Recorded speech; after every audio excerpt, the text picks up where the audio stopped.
గంగా భవాని నిర్మించింది.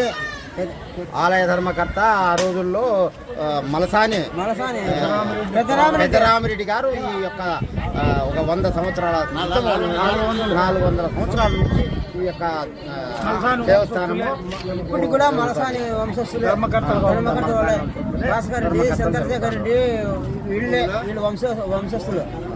ఆ అమ్మకు సేవ ఇంట్లో పెట్టి అమ్మోరు వచ్చేటి ఆది మార్గమందు కాలంగా చిక్కిన కంఠం పోయిన తమిళ వల్లే నవబ్రహ్మలో బ్రహ్మ ఇతను నవబ్రహ్మలో బ్రహ్మ ఆది మీద ముద్ర వేసి అనాథులకు దోవ చూపి 9 సిద్ధులకు కొనకొండ గంగకు అమృతం కావించినట్లయితే ఈ చంద్రశేఖర్ రెడ్డి చేతల మీదుగా ఈ సిద్ధుల పిల్లలు అదే విధంగా నాకు కావాలని చెప్పేసి ఆ యొక్క నాకు కావాలని తాగినాడు అనమాట. ఇతను ఎవరో అన్న ఇతను నవబ్రహ్మలో బ్రహ్మ ఆది మీద ముద్ర వేసి అనాథకు దావ చూపి సిద్ధులకు కొనకొండ గంగకు అమృతం కావించినాడు. సరే వాళ్ళ వంశస్థులు చంద్రశేఖర్ రెడ్డి అయినా సరే వంశస్థులు భాస్కర్ రెడ్డి వీళ్ళే వంశస్థులు అంటే పెద్దరామరెడ్డి వంశస్థులు అంటే అది చనిపోయారు. పెద్దరామరెడ్డి వంశస్థులు.